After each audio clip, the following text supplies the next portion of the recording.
Welcome to another episode of the Power Talks for Remarkable Females, which we are. Welcome here. I know it's summer, it's very hot in a lot of places, and so we really appreciate your time here, being here with us, and we promise to make it worthwhile. I am here with Sibylle Ansley. She's an amazing woman. I know her very well, and she is a relationship specialist. And we were talking about what we could bring for you in these warm summer days when normally you're on holiday with your spouse, with your partner, and you are hopefully having a great time. But sometimes there are these little irritations, especially on holidays. Apparently, holidays are periods where irritations or even conflicts arise a lot more than in other periods of the year. So we thought, why wouldn't we do something here?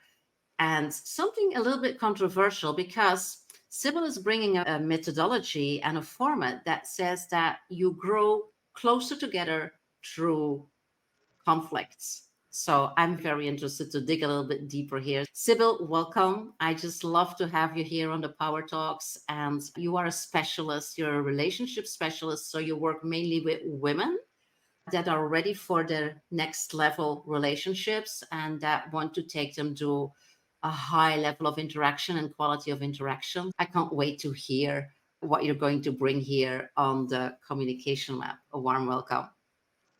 Oh, thank you, Helena, for this wonderful introduction. Yeah, I'm excited to be here, and I totally agree with you. Having time off, like more space to be with ourselves and with our loved ones, very often is a space where we then discover that, oh, there is something maybe that has been left unsaid, and there is something that irritates me about you, which we otherwise don't notice because we're distracted by work or Netflix. And I think we all remember the pandemic as well. Of course, we had a lot of time at home being close with people. And we know already that a lot of relationships really struggled, a lot of couples really struggled during that time. Yeah, I was thinking about that it's Monday for a lot of people who are watching and listening. It might be Monday evening, and yet they're making the time to be here. Why is this so important? Yeah. And it made me think about, and I'm sorry, I don't want to bring the mood down. Try anyway. Get up again. We'll make it good. But we will all get to the end one day. And we know from conversations that nurses, doctors, researchers have had with people who are on their deathbed that the number one deathbed regret is about relationships. It's about the things that we haven't said. It's about the time that we haven't spent. So relationships for all of us are so central in our lives. But of course, we can have great relationships, which is what we all want. We can also have really destructive relationships. Yeah. So if relationships then are so important, how do we make them great? And that's where skills are required, especially communication and conflict resolution skills, because that's really the most difficult aspect of a relationship when we clash. And I don't know about you, Helena, but I know from my own experience that we are not born with these skills. Yeah. Otherwise, the divorce rate wouldn't be what it is. Exactly. Yeah. Absolutely. I absolutely agree. We are not born with these skills. And even worse, they're not taught in schools. They're not taught at universities. We have to go to the school of life. And then sometimes when we're lucky, we find somebody like you who is a relationship coach and can create that awareness and bring these tools. So I'm very happy to have you here, Sibylle. And I'm also interested to find out to the people that are watching this or listening in, does this resonate? If you have questions, if you have feedback, if there's anything you want to share with us, then use the comment box, and because we can read it here online. Even if you are watching the replay, you're very welcome to leave your comments in the comment box, because we are monitoring it and we will get back to you.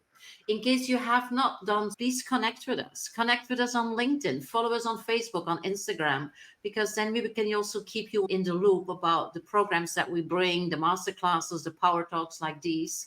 They're free. And we are doing this because we know how important it is to create this awareness. And I promise you that you will walk home, you will walk back with some strategies and tips, and you will have all the possibility and all the opportunity to try it out and to see what it brings. And I would say, in terms of relationships, Sibylle, the good ones, the bad ones, the ones we struggle with, there's one thing that is like 99% of the cases a reality, and that is that we have really good intentions when we start relationships. And I even want to make this broader, because we're now talking about partner relationships, but what you will hear here is also applicable on other ones. We start with good intentions. We want to have a good relationship. We want to have a great relationship. This time it's going to be better. This is how because if not, we don't start a relationship. And yet things happen that we struggle with, that we didn't anticipate, that don't work out. And very often we don't know how to deal with it. And that's why we are here. That's why Sibylle is here. Yeah. Yeah, absolutely. And I want to pick up actually what you said there, Helena, that we are not trained. So first of all, we are not born with these very important relationship skills. And then we don't get any training. We don't get it at school. We don't get it at university. There might be the odd workshop on conflict resolution. Of course, we can read books and so on. But the thing about this, and you will understand that even better at the end of this hour, that the model that I'll be presenting, it's not that sophisticated. There are a few elements to understand, but then it really takes practice. So if we don't even have a model, we're just winging it. And then in conflict, as you will have all experienced, we get emotional and our old lizard brain takes over. Then, a lot of people are just lost. And I include myself in that. So yeah. And actually, so before we get to this amazing model then that I can share with you, maybe one more thing, which I think is very important to address for all of us who grew up with fairy tales and Hollywood movies that easily make us believe once you find your soulmate, you can read each other's minds and it's all harmony, bliss, and roses.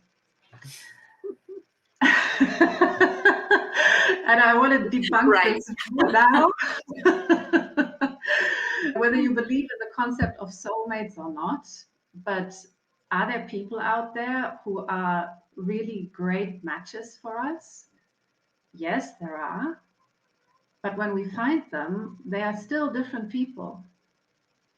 So we always come into a relationship. And also if it's family, it could be with your parents, it could be with your children.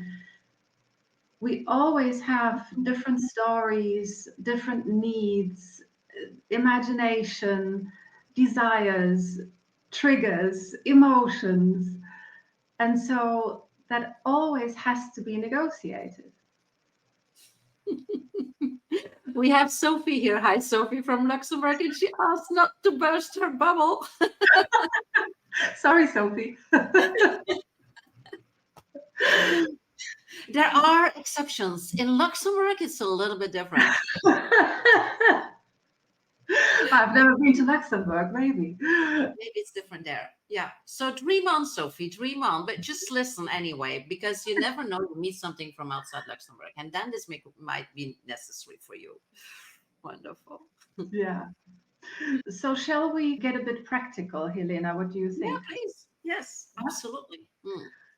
So I'd like everyone who is listening, watching, including us, we can do this exercise too, to think back to the last time or one situation that comes to mind when you had a disagreement with a loved one. And I think romantic partners are a great example because we rarely get as close and as triggered with someone as with our romantic partners.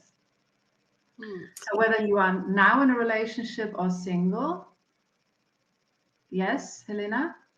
Somebody is asking here if this conversation is for females only or if you can share it with your significant other. By all means, please share. Oh, yes. Absolutely.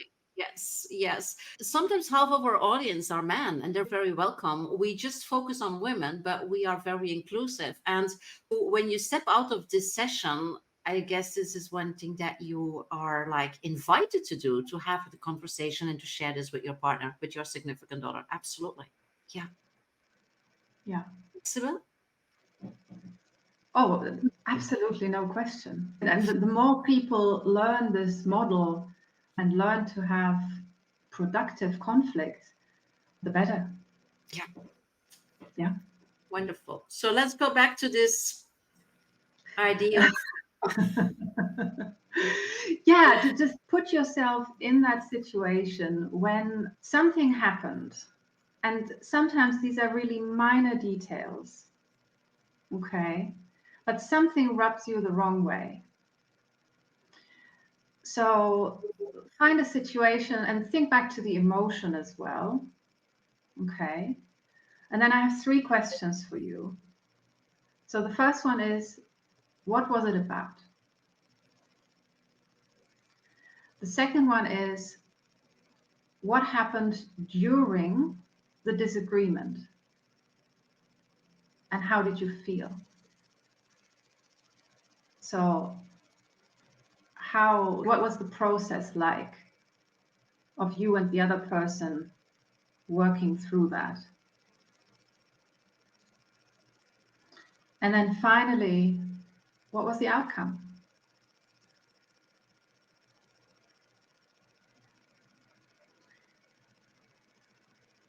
And if anyone wanted to share that, and I know it can be quite private, we don't need all the gory details, then it would be great to have an example. If not, I will provide one. let's see, because it's probably a lot of writing to do.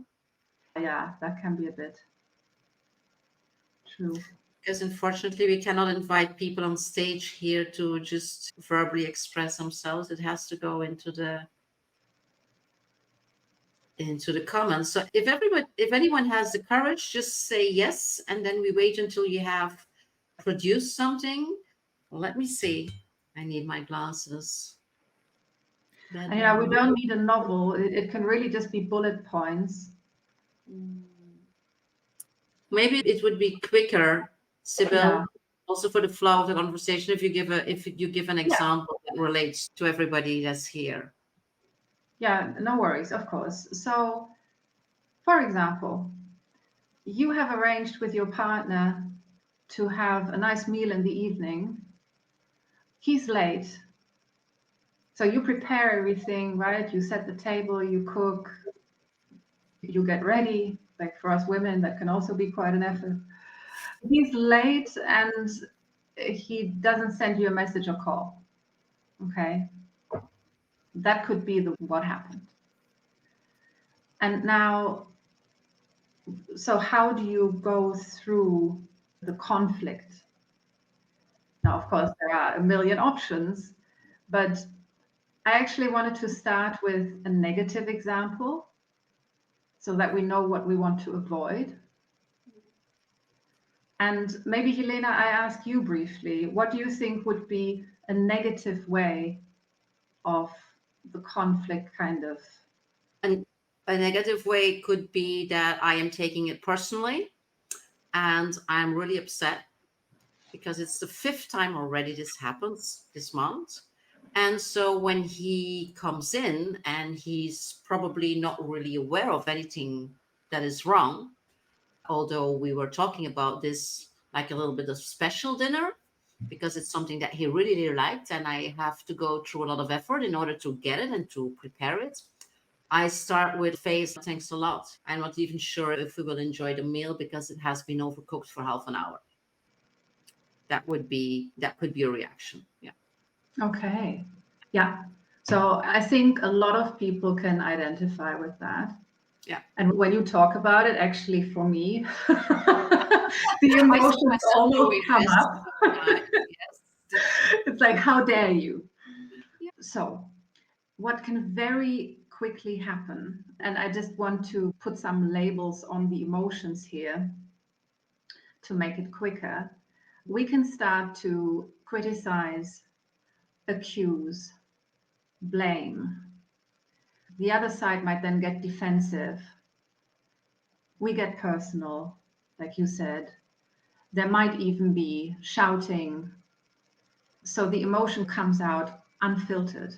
And then, like, a dynamic starts to develop. And with couples, especially when we've been together for some time, like these dynamics, they're just there in an instant. Like, we've rehearsed this before. These are patterns, right? And then it can quickly become about winning. So I want to prove to you that I'm right. Yeah. I'm right in this confrontation and you are wrong. And you have to admit that. Admit defeat. Yeah. Now, of course, what's problematic about that is that this is not a competition. It cannot be about winning or losing when we are supposed to be working together as partners in the relationship. We need to remember that we're always on the same team. So the goal can never be for one person to win and the other to want to lose. Exactly. And to take each other down. Because then also that doesn't feel good. Even if let's just assume for a moment the other person says, what, you win. That doesn't really feel like a victory. It just feels, okay, now we have a horrible atmosphere between us. And this is terrible. Yeah. I don't know, Helena, if you are aware of this, and those who are listening, if you know the four horsemen of the apocalypse. I heard of them, but I'm not really in the details. No, fill me in, Yeah. please. So just very briefly, John and Julie Gottman are the relationship researchers, and they studied couples, many couples, and to the point that they were able to predict with about 95% accuracy by observing couples in conflict whether they would stay together or not. And so they identified 4 predictors that predict divorce or couples separating. And they are defensiveness, criticism, stonewalling, and the last one is the worst one, which is contempt. I can only imagine. Okay. Yeah. So it's really good to keep that in mind, that when we have conflict with our partner, it's not just about this particular instance and that I feel hurt in this moment, which of course matters. But what matters on a higher level is the health of the relationship. And when we fall into certain patterns, we can really seriously damage and in the end destroy our relationship. And that's what we are always responsible for, both of us. Any thoughts? Yes. In conflict handling in general, and especially into relationships, even if we know this, like when we leave this session in less than an hour, we will have these facts more, we will be more aware or we at least have refreshed them, we will have some strategies, and then something happens, and we are designed to get in our reptilian brains, into our lizard brains. Without something triggers it, and we're there. And sometimes it's stronger than ourselves. I see that also with women that I'm coaching, if it is in terms of conflict management or whatever. It is about something happens, something triggers, and even if they know better, it's stronger than themselves, and they jumped into this standard response, or basically reaction, and then afterwards they said, oh, I shouldn't have done this. But sometimes it's stronger than ourselves. What I think is also very important is to understand, once we understand this mechanism and how we can go through that interaction in a healthy and a sustainable way, it is how to stop these emotions jumping up and bringing us into this reptilian brain response. Does that make sense? Do I resonate? Oh, for me, 100%. I think it's important to know that this is a lifelong practice. So this is not something where I have this step-by-step model here of the communication map. This is not something we read through once, and then the next time we have conflict, we apply it and everything goes swimmingly and That would be nice. happy ever after. Yeah. So even though relationships are my passion, I've had therapy, I've had relationship coaching, I'm a relationship coach myself, I have trained this, I've read the books, I keep learning. And still, when my husband and I have conflict, I get triggered. My thing is, I do get defensive. I come from a family, so my parents, when they got triggered, like there was a lot of aggression, and there was really hammering someone with arguments until you win. That was a thing. And so my impulse still to this day is to get out the battle axe and show my husband that I'm right. And Yeah. yes, it's one of the hardest things. It's one of the hardest things to keep up your awareness. There's one part of you that can control the lizard brain, but you have to have a lot of, first of all, awareness, then, like you mentioned, the intention to control it. You have to have the skills and the tools, and then it's practice. Yeah. Absolutely. I agree. And I see Sophie also says these four elements. She says we have them all, maybe to the exception of content. But she also says that learning how to argue has been a big improvement in her couple life. Yeah, absolutely. And I have to say, Sibylle, I'm a conflict coach, I'm a mediator. So I've been working also, especially at corporate level, with team conflicts. So I've gone through process also, and I also sometimes just react and find myself in this reptilian brain Yeah, reaction. And it's very interesting. There's also this is what I learned, that we also have different styles in conflict, and yeah, if we are not looking to match our styles, that we can sometimes even make it worse. So she's not here, but I have a friend and a business partner who is specialist in Enneagram. And a lot of times she's here on the Power Talks also live. And in the Enneagram, there's also a lot of information about how people deal with conflict. What is their yeah. preferred style? And that's also very interesting to learn what is the style, the conflict style of your partner. And are we matching there, or are we just making it worse, and vice versa? So there's so much elements involved. Yeah. Exactly. And this actually leads us to what we do want, right? What we do want as a result of conflict is not alienating each other Exactly. and feeling more distant, but what we want is actually understanding each other even better.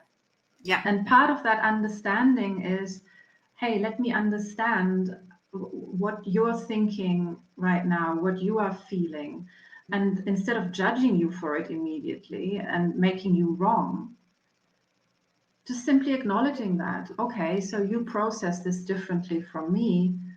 For example, in conflict, my husband is a thinker, whereas I'm a talker, which Yeah. means I talk. I need to get everything out. I need to, from all angles, what about this and that? Yeah. And I do it fast. Okay, that's my way of thinking. Mm. And then very often, finally, I finish talking and he says nothing. Yeah. Drives me absolutely nuts. Yeah. And at first I got upset about it. Now I already know, oh, this is him processing Yeah. because he doesn't want to say anything rashly without having thought it through properly. That's his style. Yeah. Okay. Yeah. And having empathy for each other's style is Yes. very important. Yeah. There's something else also. There's something about also how you look at life. And a lot of us have been historical, culturally, there's a lot of things here. There's even our religion. When we're talking about Western Europe, we're talking about, in many cases, about Catholicism. And there's a lot of right and wrong there, good and bad. There's a lot of judgment installed already in our religion. And although a lot of us are no longer practicing religion, it is still in our education, still in our upbringing. If there's a conflict, somebody's wrong and somebody's right. Something is good and something is bad. And we never think of, wait a minute, this is all very relative. There's this very interesting metaphor where there's a number on the floor. And when I look at it from my side, it's a 6. And you are at the opposite. And you're looking at the same number. For you, it's a 9. It's the same number on the floor. It's the same thing on the floor, but for me, it's different. And this is very basic, but there's a lot of situations where this goes. And so, if we are in this mindset and in this view of the world that things are right or wrong, good or bad, then, and if we are addicted to being right, which is a little bit how we are wired, we want to be right, especially when we're talking about executives, entrepreneurs, people that are used to make decisions and they used to make the right decisions. Also in psychology, there's this principle of you just want to be right, because if not, it feels like you cannot trust yourself. And so all these aspects are also playing in this game. And being capable, being ready to put this aside and not talking about right or wrong, but talking about, like you already said, we are a team. And when there's a conflict or when there's an issue or when there's when we look differently at the same things, what is it that we want? Do we want to be right?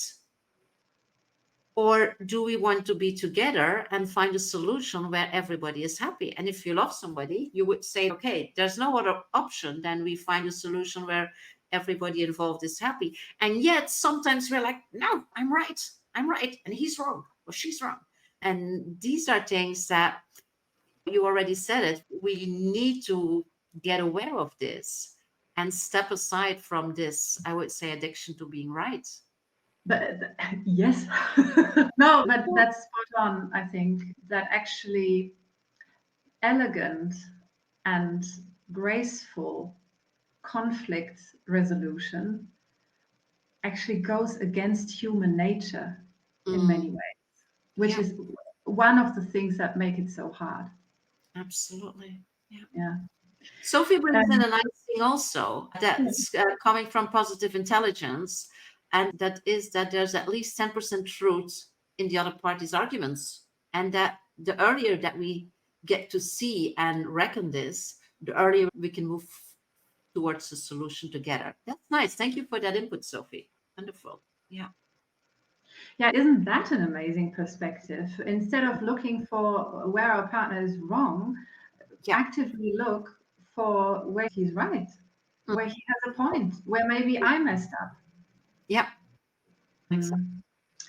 So I have actually 9 rules when it comes to the communication map.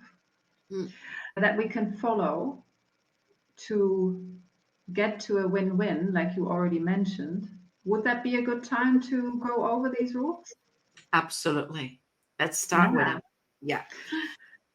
Okay, so first of all, as a reminder, the goal of conflict, or let's say negotiating differences in a relationship with someone who is close to us. And I would say that we should make a distinction between conflict at work, for example, with our boss or a colleague or a business partner. We don't always want to create maximum intimacy. Yeah. So, yeah, what we're talking about here is really with a loved one who's very close to us Mhm.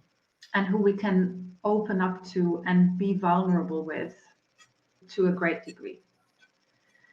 So, our goal is then understanding each other, more intimacy, empathy, increasing the connection. And the number one thing we start with is always understanding that every issue is valid. So whether I say, okay, you were 20 minutes late, you didn't text me, that's an issue for me, that's a valid issue. Or my partner says, you know what, when you get up in the morning, you're always so noisy in the bathroom and I still want to sleep, that's an issue for me. Mhm. So every issue is valid. There is no such thing as, oh, this is so trivial, they go away with this. Mhm. Okay. So that's how we honor each other's needs. The next thing to understand is that most conflicts are not about the issue that was first brought up. So it's rarely about the toilet lid that is up or the dirty socks on the floor. It is usually about something deeper. Yeah. And that's what really the whole conversation should be about, to uncover what's really going on for you. I like that. If I may bring in, there's for those of you that Jennifer Aniston, there's a comedy called The Breakup with Jennifer Aniston. It's a lovely movie. It's a fun movie. It's just something light. I love Jennifer Aniston as an actor. But there, they are having a fight and they're breaking up. It's like the first third of the movie. They're breaking up on lemons. If you have the possibility or the opportunity, I invite you to watch that movie and you will see what Sibylle is talking about right now. It is what is the conflict about and what is really behind it. And we are not having the conversation about what is behind it. Often we're having the conflict about the lemons. If you watch the movie, you will understand. But that is absolutely important. Yes. Yeah, so great example. Thank you. Another very important rule of the road when we're navigating conflict is that whoever has the issue owns the issue. What I mean by that is, I think especially women, I'm not sure if I'm 100% right with this, but I think it's often women who expect their partners to figure out that they're upset and why they're upset. Mm. And we kind of send signals that can be quite subtle, especially for men to pick up. So that we're maybe a bit quiet, or we don't smile, or something to Yeah. let our partner know, something's not right. But then he should approach us and ask us, honey, is everything all right? What's going on? So That's not in owning the problem. so in the communication map, this is very important, that we take responsibility for what's going on for us. If I'm upset about something, whatever it might be, I have to take it to my partner. And then he takes it seriously. So that's the deal. Another thing that I think very often happens is that we start with one issue and then we stay on the surface, and it's about, oh, you're so noisy in the morning. And it's, yeah, but you, when you make your coffee, you like make the whole kitchen dirty and messy. And then we take it from one thing to another thing to last year to 10 years ago. So that's not helpful either. We can't, every time there's conflict, open a whole can of worms. It never ends. So things have to be contained, and we have to stay on one topic. I'm sure a lot of people will have heard this before. But that doesn't mean we do it. Yeah. Yeah. No, that requires discipline. Absolutely. Yeah. And I also think that what can help is that if you can stay calm in the conflict, that you have made these agreements beforehand with your partner, like as the terms of agreement. And so if you derail in the conflict, that you can just kindly tell each other, okay, this is not what we agreed on when we had a conflict.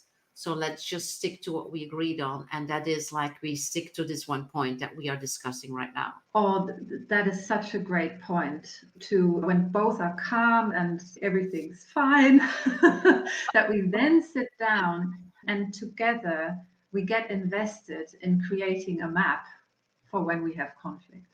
Exactly. Beautiful. Yeah. Yeah. And Yeah. Sophie adds, we have to clean up our brains on past arguments and have grown from them. Yeah, absolutely. We have to clean up our brains. Yeah, not ruminating, not going back into anything. Absolutely. Thank you for that, Sophie. Yeah. Yeah. Okay, so we're at number 5. I don't know if anyone's counting. Another very important thing, and that's about respect in communication in general, but especially when things get heated, is that we don't interrupt each other. We take it in turns. Yeah. So that's a lesson for those of us who, like me, are talkers, that we need to take a break from time to time and let our partner speak, because it's still supposed to be a dialogue, right? It's not just one person erupting and the other one has to take it.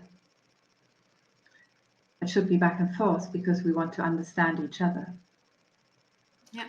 I like you using the term one person erupting, because what is your opinion there, Sibylle? If the emotions are very high, I always advise to make an appointment to have the conversation, because if there is eruption, there's very little space for reason, and there's very little space in order to let the other one talk, and don't interrupt and don't take it everywhere instead of keeping it to the problem. What's your advice there? Oh, good that you're bringing that up. I actually forgot to say that at the beginning, that to start such a conversation that you want to have about an issue, about something difficult, the best thing is always to check in with your partner. Hey, I would like to talk about something with you. Is now a good time?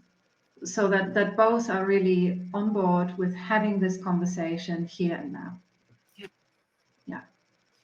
Yeah. No, and actually, when we can already feel that I'm close to erupting, actually maybe we should hold back and first of all do something to calm our nervous system down, whether that's deep breathing, meditating, going for a walk. I go for a walk. Yeah. I go for a walk as steep as I can, like stepping it out. Yeah, that works for me. Absolutely. Yeah. Because again, it's this thing, once we take something out on our partner, we really can't take it back. Yeah. Absolutely. And this is actually beautiful. So this is point 6, speak with respect and moderation. Again, that requires discipline, especially when we have a bit of a fiery temper. But Which it's is one learned. third of the population somehow. Yeah. Yeah. And to some extent, we can say, I have a certain style in conflict. but it's also not right to put everything down to style. Okay, I can't be screaming and yelling at my partner and say, oh, that's just my style in conflict. Exactly. Yeah. But yet, this is something that happens very often. It Yeah. does, I know. Yeah. Yeah. Mm. This is just me. When I'm mad, this is what I do. Yeah. Okay, yeah. This is also about emotional regulation and emotional control. This is emotional intelligence. Very basic. Yes. And it also goes back to intention and discipline. Yeah. Mm. And also maturity. We need to be mature enough to understand that screaming and yelling at someone cannot contribute to building a great relationship. And to trust Exactly. and to opening up, right? Yeah. Yeah. Yeah. So, on the one hand, we want to be speaking with respect and moderation. On the listening side, we want to listen with curiosity, openness, and empathy. Yeah. I really like this idea, which is proposed in the communication map, that when we are the receiver, so we differentiate between sender and receiver. The sender has the issue and brings it forward. And then the partner is the receiver who listens and who kind of coaches the sender through the conflict with questions like, what do you mean by that? Can you tell me more? So the role there is really just, I say just, it's not so easy, but it's not to counter argue and to dismantle what the other person has said.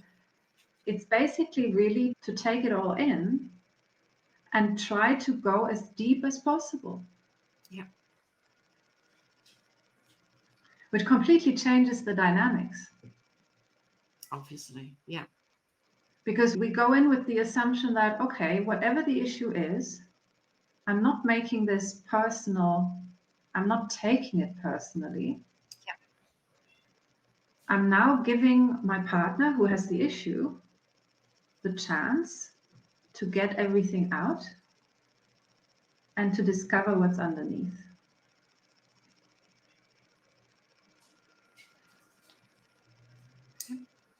Yeah.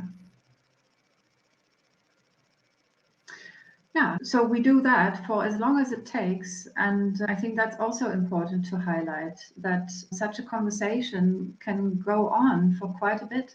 And we can even park it. It's possible that one or both of us, we say, wow, enough at this point, because it's tiring, right? It's Mm. emotionally exhausting. Yeah. Or can be. And then to say, look, let's put a pin in it here. Let's pick it up at this and this point. Yeah. It's not important to me, but because it is important to me. Oh, absolutely. Yeah. And then eventually we get to what you already mentioned. We want to find a solution, or we want to do better. We don't want to have the same conversation again in a week and in 3 weeks and in a year. Here, the sender who has the issue needs to make a request. Because this is not about, and I think again, women are quite good at that we complain or we nag or we just vent, but we don't actually say what we would like instead. Yeah. And I think especially for men, this is very important. That men love it when they have clarity, they have a clear message, they know what to do, they know how to make you happy in future, and they know how to avoid more like conflict. They love it. Yeah. Yeah. Actually, it is psychology. We work as humans, we work a lot better with what we can do than with what we cannot do. Because what we course. cannot do is say, okay, we cannot do that anymore and know what. But if we change that and we tell them what we do expect, then this is something they can work with. Yeah. Absolutely. Yeah. I like that So request. A clear request. Yeah. clear request. So that's why I asked everyone to come up with an example, because I think these examples make it really nice and clear. That, so let's say we had this situation. I made a nice dinner, partner was late, didn't call. So then my request could be, so we don't know what actually happened there, but Yeah. next time, can you please make sure to get in touch somehow as soon as possible when you know that you're going to be late, for example. Yeah. It's Um, simple, isn't it? It can be, but actually at this stage, and this is important to mention as well, it's not like I make a request and my partner has to say yes to that.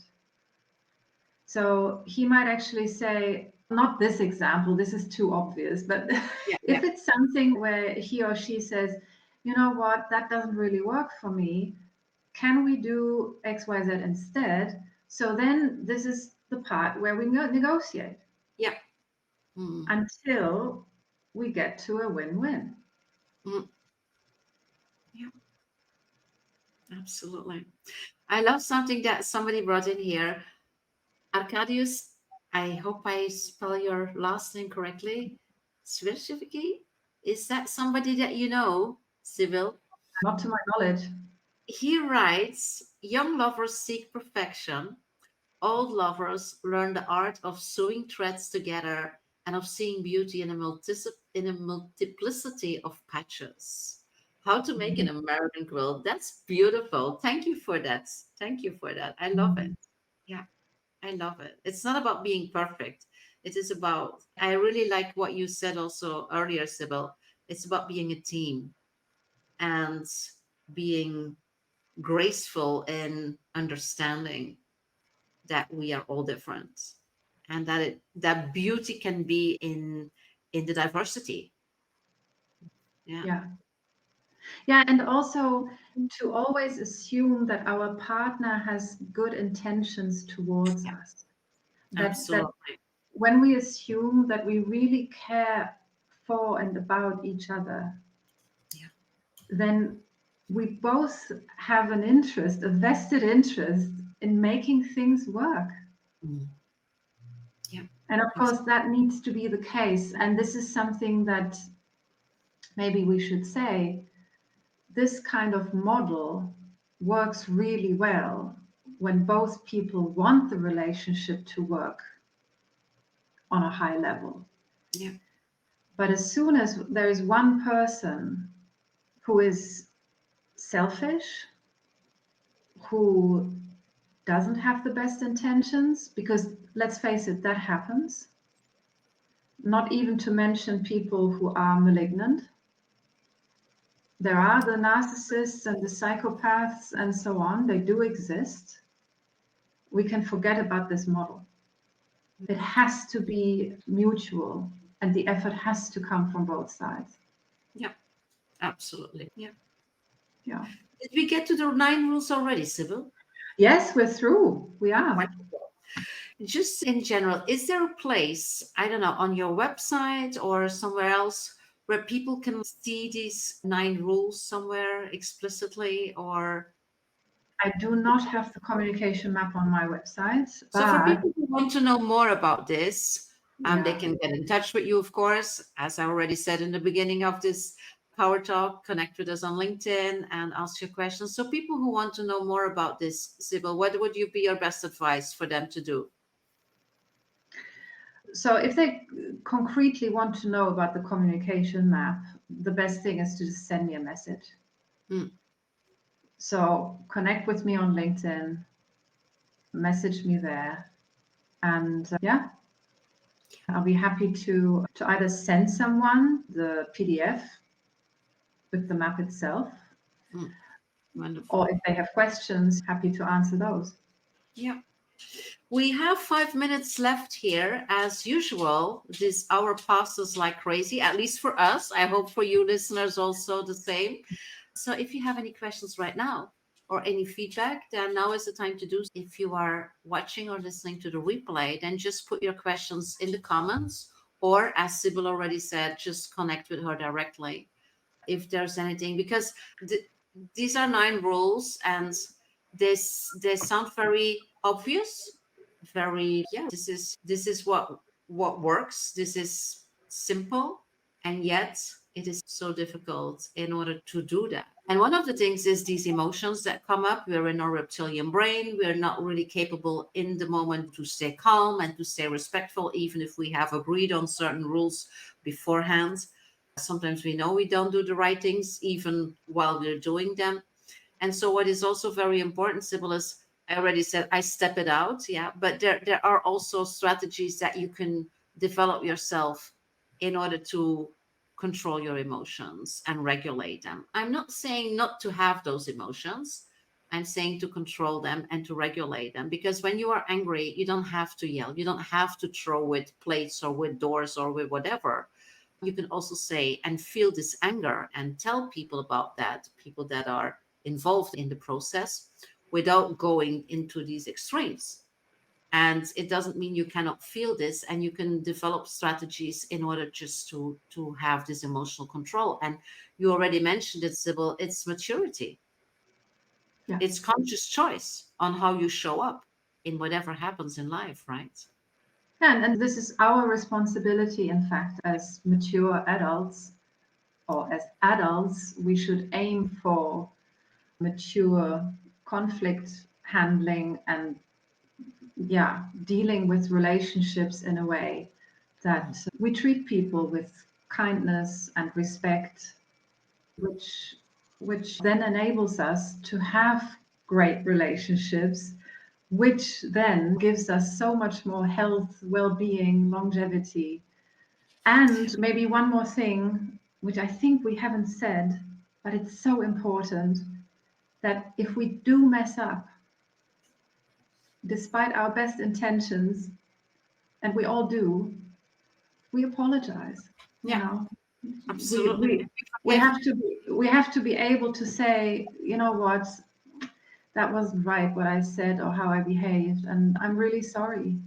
Yeah, absolutely. Absolutely. And you know what is also important, Sibylle, and for the people that are listening in or watching this, there's another dimension. Because as partners, very often we have children. And the way Mm. that we deal with our conflicts and that we solve our conflicts, we are role models. So this is also what our children are watching. And this Oh, is what our children are taking as a way to deal with conflict. So if they see us as competent conflict partners, you have no idea of the gift that you're giving to your children. Because you already mentioned it, Sibylle, the way that you saw how parents were dealing with conflict had an impact. It has an impact on us. It has an impact.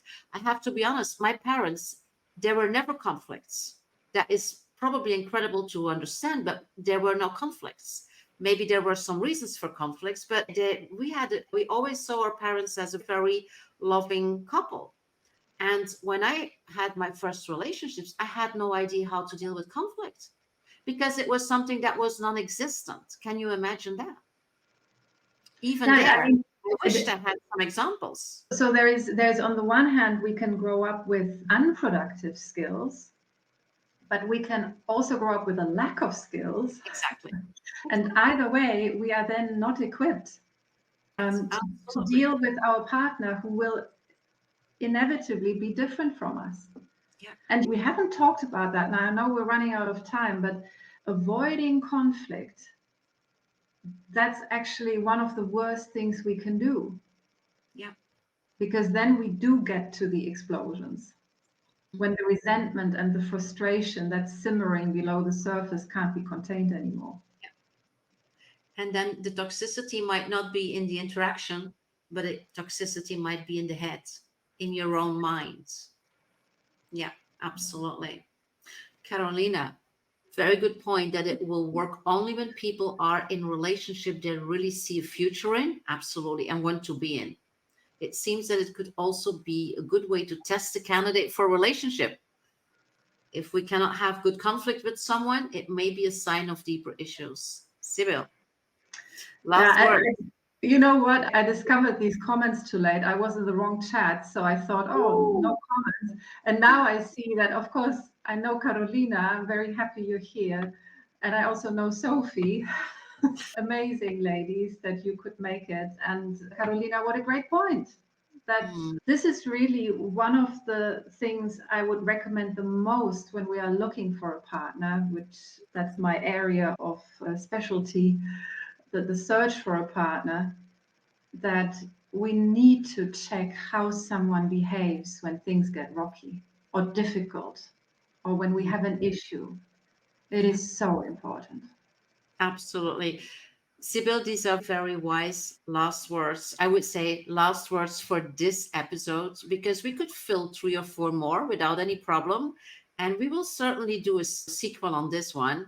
But I am very sure that with these 9 rules and with you creating the awareness, that you have been bringing gold, very valuable information and strategies for people. And I can only invite you to try it out. Try it out. And don't start with the biggest conflict you can imagine.